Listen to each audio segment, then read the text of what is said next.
O cantor, compositor e instrumentista carioca Castelo Branco cresceu em um monastério ecumênico, cercado por influências não convencionais que o transformaram em um artista sensível o suficiente para tocar o coração dos seus fãs ao primeiro toque do seu violão e agitar seus corpos com ritmos de êxtase musical. Tendo a vida marcada pela educação singular que teve no monastério, o cantor chegou a seguir por muito tempo uma série de valores orientais, como a lei do silêncio, o celibato e a pobreza por escolha.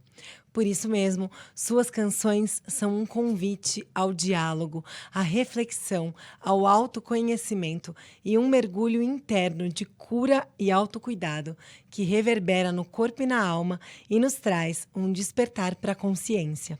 Com fé no afeto e acreditando que o afeto muda o mundo, Castelo Branco, quando saiu do monastério, formou junto com Tomás Troia a banda R Sigma, com a qual lançou um álbum. Em 2013, veio o seu primeiro registro solo, Serviço, que forma uma trilogia junto com os 2 discos seguintes, Sintoma, de 2017 e Sermão, de 2020. Depois vieram vários singles, parcerias e remixes também, e veio, em 2021, o mais recente álbum da carreira de Castelo Branco, Nisca, uma mensagem para os tempos de emergência. Vitrine Nova Brasil, com Lívia Nola. Olá, tudo bem? Eu sou a Lívia Nola e esse é o Vitrine, um programa da Nova Brasil em que eu te apresento as novidades da música popular brasileira, nomes expoentes da nossa cena contemporânea que estão dando o que falar e que, se você que gosta de música ainda não conhece, precisa conhecer. E hoje eu tenho o imenso prazer de receber aqui no Vitrine o cantor, compositor e instrumentista Castelo Branco. Lucas, né, é o seu nome, mas Lucas. Castelo Branco ficou o nome artístico. Lucas Domênico, é um nome composto. Lucas Domênico. Ah, Domênico é nome. É. E aí o Castelo Branco é É o sobrenome. sobrenome. E Galo, que é o último sobrenome. Galo é o último. Sim. Mas eu posso te chamar de Castelo. Pode. Você falou, tem gente que escuta e às vezes acha que é um pouco demais. Mas talvez também seja uma forma das pessoas conseguirem olhar para tudo isso que você está falando e essas mensagens que você traz por meio da arte, que é algo leve, né? Sim. Querendo ou não, ouvir o seu álbum todos os seus álbuns. Eu tentei Traz fazer leveza. Isso, eu tentei fazer isso da forma mais leve possível. Assim, o Sintoma, para mim, realmente é a obra-prima desse lugar, porque eu consegui falar de coisas muito profundas e muito doidas de uma forma muito simples e sintética. Isso. Sintetizada a palavra. Tipo... E que chega, né? E chega nas pessoas. E chega, incrivelmente chega, né? O peso do meu coração tocou no Big Brother, sabe? Tipo assim, é uma coisa que eu nunca ia imaginar que uma música... Tipo, pra mim, eu tenho outras músicas que eu fiz que estão muito mais nesse contexto do pop, do mainstream, do não sei o quê, que eu imaginei que fosse dialogar com esse lugar do que esse outro lugar. Isso também foi um aprendizado, assim, da minha carreira, né? Muito. Às vezes você faz as coisas pensando... de eu falar assim, velho, não é isso, nunca assim. vai chegar. É melhor eu fazer mesmo o que eu gosto, o que eu amo, assim, né? Acreditar, né, no que você sim. faz. O serviço, só pra gente entender, quando você sai, quando você vem morar... foi morar no Rio primeiro, depois veio pra São Paulo, né? Voltou a morar... Vim pra São Paulo, depois voltei pro Rio, depois vim pra São Paulo pra me estabelecer. Pra se estabelecer. Tentei a primeira vez, depois tive que voltar primeiro. Que um carioca em São Paulo também não se adapta Não, tanto, e foi né? de dar errado mesmo, assim. Tá. Eu vim com Troia e com Caldeira e a gente não conseguiu, aí a gente teve que voltar, e aí eu voltei depois. Eu ia te perguntar sobre esse encontro com o Tomás Troia e o Lou Caldeira, que são seus parceiros nesse primeiro trabalho, principalmente, né? Você já começou ali, compôs com o Tomás, e o Lou foi uma direção artística. O Lou é cascudo, né? O Lou é cascudo. É que também, Tem às os vezes dois, eu falo Caldeira, é Caldeira e cascudo. Ele usa cascudo hoje artístico. em dia. Ele mas sempre foi também, é que tinha os dois, às vezes eu... Mas os dois, eles foram muito importantes. O Strauss também, né? Diogo Strauss também, é verdade. Todos eles, na época, foram muito importantes. Eles são muito importantes pra mim. São os meus melhores amigos, né? A Duda, o Lou, a Duda Beat, o Alice Caymmi, a Manhana. São pessoas que foram muito importantes na minha construção do meu trajeto artístico, da minha trajetória artística na cidade, né? Porque isso a gente sempre tem, né? A nossa necessidade de criação e essas coisas sempre tá na gente, mas assim, na construção disso, né? Pro mundo, né? Você teve primeiro uma banda com Tive uma banda os com o meninos, Tomás, com o Diogo. que era mais uma coisa rock, Era você não se rock, identificava era uma tanto coisa... na... Não, eu super me identificava, era uma coisa... Eu sempre... Eu gosto muito do rock, eu vim do rock, né? O som que eu ouvia mais jovem, depois na cidade, né? Rock, o primeiro disco que eu ganhei, o primeiro disco que eu ouvi da cidade foi Os Cães Ladram, Mas a Caravana Não Para, do Planet Hemp. Sim, E eu lembro que, maravilhoso. assim, eu nem fumava. Eu fui fumar maconha a primeira vez com 28 anos, assim. Tipo, muito velho, muito tarde. Hoje, né, é uma coisa muito de social, assim. Não é uma coisa Só que, assim, eu amava Planet Hemp. Era uma coisa que eu amava. Eu também, porque né? era o Quantos anos jeito... você tem? Tô com 36. 36, eu tenho 37. A É. gente tá da mesma época. Quando saiu esse álbum, eu também pirei. Eu também não Nossa. fumava maconha. Não é sobre isso, gente. Sim. Planet Hemp é incrível. Esse álbum é incrível. Tanto é que eles acabaram de ganhar um Grammy, Sim. agora com Não, um e novo também álbum. tem essa coisa, né, da legalização e tudo que são Tem uma discussões mensagem importantes, importantíssima. enfim, tudo ali faz sentido. Mas é uma coisa de eu realmente... Foi o primeiro contato que eu tive com a música, então isso sempre foi uma coisa pra mim, esse lugar, assim, né?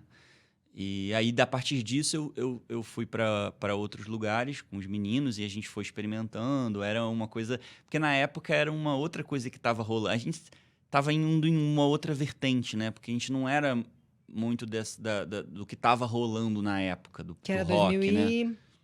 2010, 9 ali, que vocês 2010, fizeram a 2009. banda. Mas a gente chegou a trazer algumas coisas. A gente... Lançaram um álbum e também. a gente ganhou um prêmio da Nokia numa época. Foi legal, assim. Foi super legal o rolê, assim. Aprendi muito. Foi uma escola, né? Aí no primeiro álbum, você continuou com eles, só que como já Castelo Isso, Branco. aí eles, como a gente não... Eles ainda tinham... A gente tinha, né, obviamente, amigos em relação. E o Diogo tava nessa questão da produção. Quem produziu o disco foi o Strauss, né? Com a coprodução do Troia. E eu e o Lou ali dando, né? O Lou dirigindo tudo. E eu ali Artístico, com o tudo. Lou, meio que ali junto com ele, né? E Construindo as coisas com ele. suas, Minhas todas. composições, todos juntos. Algumas com o Tomás. com o Tomás. Participação da Duda e da Alice, né? A participação Caim, da Duda e da Beat. Alice. E da Manhana. Da Manhana também, já nesse primeiro álbum. Sim. E o segundo... Aí depois você publicou um álbum, um livro de poesias. E aí foi fazer o segundo álbum depois Isso. dessas poesias. Que é o que você fala que é o álbum mais que você acha que tá mais, assim... Que Isso, que é o o Sintoma. Sintoma. Que é o de 2017. Aí você já estava morando em São Paulo. Já estava em São Paulo, aí eu trouxe o Ico, né? Ico dos Anjos do Maranhão. Ele é maranhense. Maranhense. E aí, menor de idade, a mãe dele veio junto. Eu falei, Ico, vem. A gente se conheceu na internet, eu já gostava do trabalho dele. Eu falei, vem. Eu moro aqui num apartamento, na época era hoje é meu sócio empresário, né?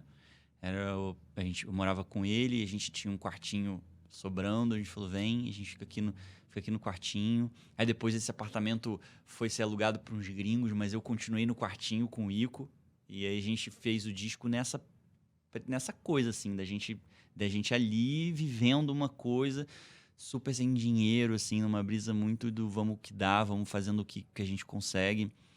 E foi um momento forte, assim. Então o Sintoma leva isso também, né? E mesmo sem dinheiro, a divulgação não sendo... Você sendo um artista ali independente, tomou uma proporção muito grande, né? Sim, foi um pulo daí. Esse foi o pulo, né? O primeiro pulo, que é... Que o serviço, ele não... Eu lancei, mas eu não divulguei o serviço. O serviço, ele não foi muito... Eu tive que cuidar... Teve uma história aí no meio dessa coisa, que isso talvez não seja para agora, mas para um outro momento, que eu fui cuidar de um amigo que estava com problemas. Então, foi um período muito conturbado da minha vida, esse meio do 2013 para o 2017. Assim que você lançou o primeiro álbum... Eu fiz poucas coisas com o serviço, assim. Eu não montei uma banda... cheguei a montar uma banda, tentar uma coisa ou outra, mas não foi uma coisa que eu fiquei fazendo, assim, sabe? Não trabalhei o serviço. Então, por várias questões. E essa foi uma das questões mais fortes, assim, desse meu amigo, que eu fui cuidar dele, deu um problema sério. Enfim, foi uma coisa. Muito boa essa frase, eu não trabalhei o serviço. Já estava trabalhando. Exato. Não era pra ser isso. Então, Muito eu bom. até tentei, assim, mas não era, sabe? E eu aceitei. E aí, com o Sintoma é que a coisa começou a coisa veio, assim, né? O Sim. Sintoma foi um disco que naturalmente veio e foi, assim. Nasceu. O Peso do Meu Coração, que é o que você falou que tocou no Big Brother, a música, é desse álbum, né? É desse álbum, é a Do primeira Sintoma. faixa desse álbum. E fala, você não é quem você pensa que é, você não tem quem você pensa, quem você pensa que tem. Eu anotei essa frase aqui porque me chamou muita atenção, porque isso, você fala de forma singela, com leveza, mas de coisas muito profundas. Sim. E reflexivas. E você tem como convidado desse álbum, além da Manhana aí, a Felipe Cato, o Tomás Troia, a Verônica Bonfim, que eu acho maravilhosa. Uma artista maravilhosa. Você traz... fala sobre relacionamentos, novamente, você falou que é o que você mais se aprofundou, assim, nessa... tem uma música ou outra que fala sobre relação, mas sempre desse lugar. E é muito provocativo, né? É um disco que é provocativo. Essa frase que você falou, que a princípio que são essas coisas que eu gosto, assim, que se você ficar na superfície, você vai se sentir provocado de uma forma que talvez você não goste. Tipo assim, o que ele tá falando? Tipo, como assim ele tá falando que eu não sou quem eu penso que eu sou, que eu não tenho quem eu penso que... Cara, tipo assim, causa um pouco isso se você ficar nesse lugar. Mas se você descer, você pode ver que são várias coisas. É uma provocativa do limite, sobre o limite do ser, que você pode ser algo a mais do que o que você cristaliza que você é, ou as pessoas que você tem. Ou também, que é onde eu gosto, que é o pensa, né? Que a palavra mais importante dessa frase é o pensa. Porque às vezes a gente pensa... E aí, só o pensamento, ele já toma uma forma... que é a questão da forma-pensamento, né? Que a gente já cria uma forma desse pensamento que a gente é e quem a gente tem, que aprisiona, né? Que a gente tem, que tudo mais.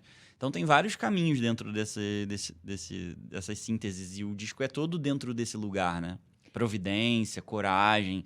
Todos têm isso. Já desci por todo o meu corpo e não vi quem me colocou aqui. Tipo... que será isso, assim? Será que ele tá provocando os pais? Ou ele tá... Tipo, por quê? A gente tem os nossos pais, mas quem que é isso? O nosso corpo é isso, né? A gente tá encarnado, como que a gente, né? Por que é... Masculino e feminino já são questões nesse lugar, assim, Porque eu também fui... No monastério teve muito me veio muito através delas, e do José também, o conceito da androginia, de você tentar sempre estar sobre a frequência dos dois, ou que não é nenhum dos dois, mas que é os dois. Então, isso foi muito dito para mim no meu crescimento, né? E aí eu vejo essas questões hoje em dia muito fortes e tudo, o que, no final das contas, né, eu acho um absurdo, porque não deveriam ser questões. Acho que as pessoas têm que ser quem elas sentem que elas são. Isso não deveria haver nenhum tipo de questionamento do outro a respeito de quem o outro quer ser ou do que o outro sente que ele é.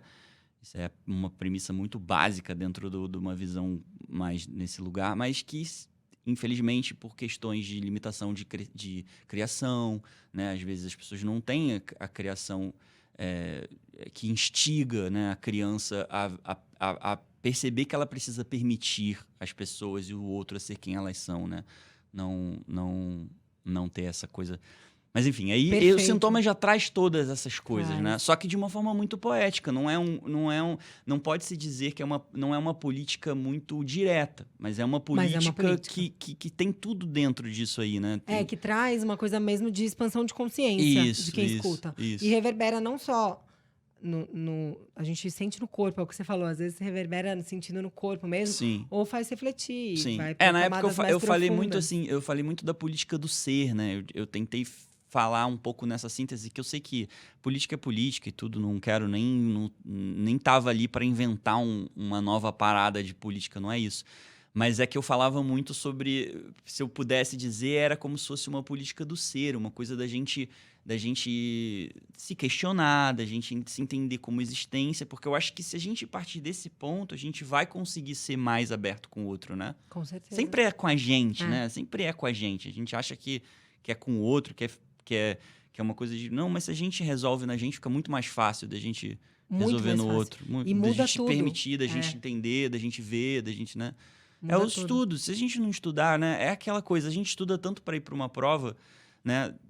o processo de se estudar, ele é muito importante. Por que a gente não faz isso com a gente? Porque se a gente fizer com a gente, vai ser muito mais fácil a gente enxergar a resposta, né? Digamos assim, a gente vai saber, né? A gente vai ter estudado. Só que fica essa coisa de querer só estudar para fora, né? E de Estudar do medo o outro, estudar, ver o outro, Isso. ver o coisa assim.